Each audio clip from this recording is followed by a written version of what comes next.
Okay, I'm ready.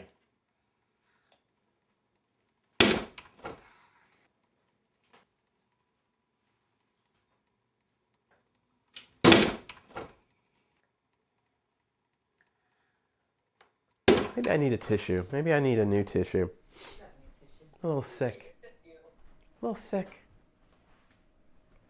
You can cut this out. Who am I to you, and what are we doing right now? You, Ruby Parrish, are my only child. And we're doing an interview.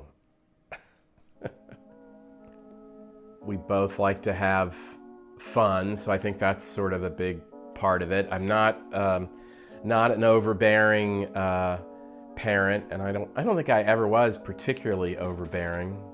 So we always listened to music and watched movies and talked about the mysteries of life. I think. I mean, I think that was mainly what I did. I wasn't like a sports coach or any of that stuff.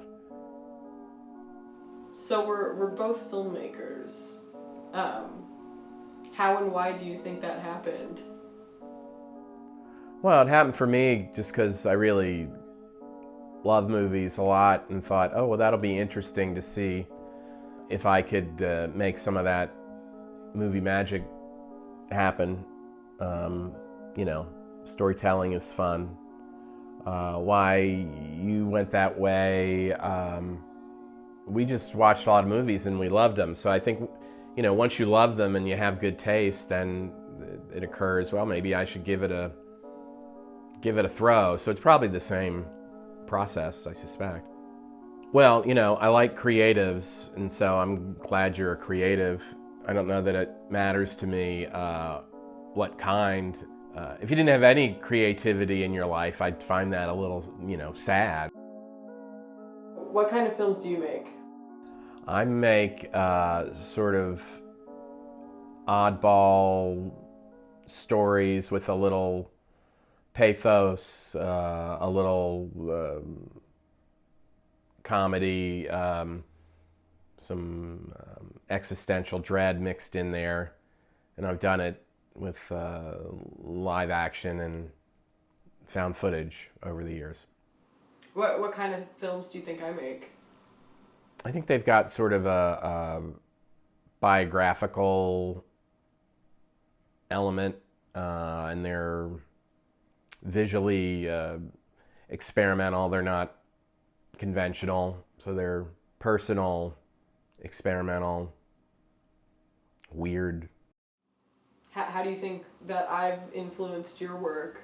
Well, I mean, you're one of the main reasons I shifted to working with found footage, because I had a baby and less time to assemble cast and crews and such, which turned out to be a really good thing, because I think that work is some of the best, if not the best, of my work. So I tend to bite off more than I can chew. So having the limitation of, well, you just have to make stories from existing footage was actually a really good limitation. I mean, I was interested in the child project, but wanted to have, Rob time, creation time as well, and that was just a good solution to sort of have both. To have both. Can you just quickly say the name of your found footage series? It's called Next to Heaven. Why is it called that? Being next to heaven means you're here, right? It's just one tick away, and you're not that you're in some place that isn't heaven, right? It's sort of it's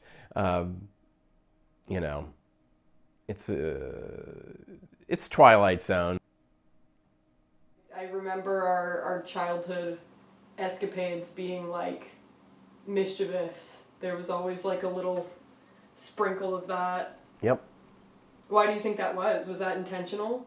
Yeah, I think, I mean, I like a little mischief, and I didn't want you to be a goose stepper, you know. I didn't want you to be overly in awe of authority. I have an authority. How do you say that? I have an anti-authoritarian bent myself, so I mean, I get, you know, I mean, I guess it's not like you make precise plans, like, oh, I'm going to do this to get this result, but you know, after a while, once you get used to having a child, you just, if I think if it's working right, you just behave as yourself. So I was just behaving as my own anti-authoritarian self. But yeah, I was aware that I was sort of making a point too, like, you know, some rules are stupid. What's your favorite film that you've ever made? Not the best, but like your favorite. I like Sick. You like Sick? Uh-huh. It's about a weird physical phenomenon of when you get spun enough, how the world goes clicky clicky. So it was about heartbreak, but also about physically getting sick. And somebody pukes in it. I also have a movie where somebody pukes. Did you use soup for the puke? Mm-hmm. Yep. I too used soup. Soup, yep. I'm sure it was pea soup, just because, you know, that's what you hear they used in The Exorcist. So if it's good enough for The Exorcist, good enough for me. I used chicken and dumpling soup. Oh, that's chunky. So I think my favorite film of yours is What a Waste, Virginia. I think what I liked about it, I remember the first time I watched it, at some point I forgot I was watching a film by you, and connect it with what was actually happening, and how it was sort of hitting on an emotional level. Do you think it's similar to your work?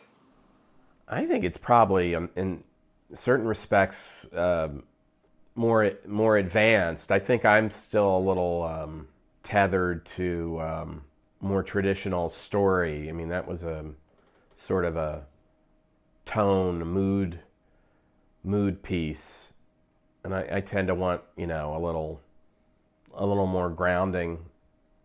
So we're both only children. Yes, we are.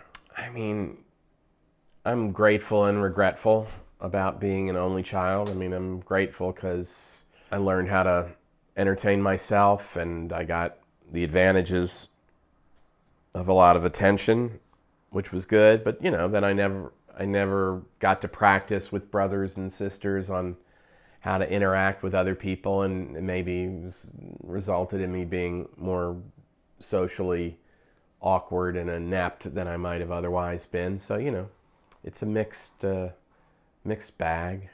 How do you think being only children has affected us as artists? Well, I can speak for me in the sense that I never minded working by myself for a long time on getting sound just right, or going through hours of archival footage. So that helps when you're a writer or an editor or doing sound, to be okay with being by yourself. Do you think it's made us like less willing to collaborate?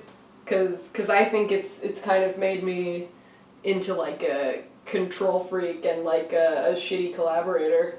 Not a shitty collaborator, but I'm like kind of people phobic when it comes to like my beautiful thought babies, you know? Yeah, I can get a little protective of my ideas, and I suppose when you're an only child, you don't have to share as much. So, yeah, that's probably a thing. What do you think is our best shared quality? Well, probably that we have very good taste. You think we have very good taste? Yeah. Why? Why do we have good taste? Well, I mean, having good taste is sort of an artifact of exploring the things that you like and, developing a certain expertise. And then I guess some element of it is intangible, right? I think that we're both like very curious, and our good taste is a byproduct of our like curiosity. We both consume a lot of media, even when we think it's like shitty. Yes, I think that's right. Because you dig in and try to figure out, the ins and outs of a thing that interests you. Yeah, no, we do dig in. I think that's one of my favorite things that I've inherited from you. Well, yay, you're welcome. I don't know how to end it. Goobaga. The magic of editing, perhaps. Maybe you'll end it with something we did near the front. And I can say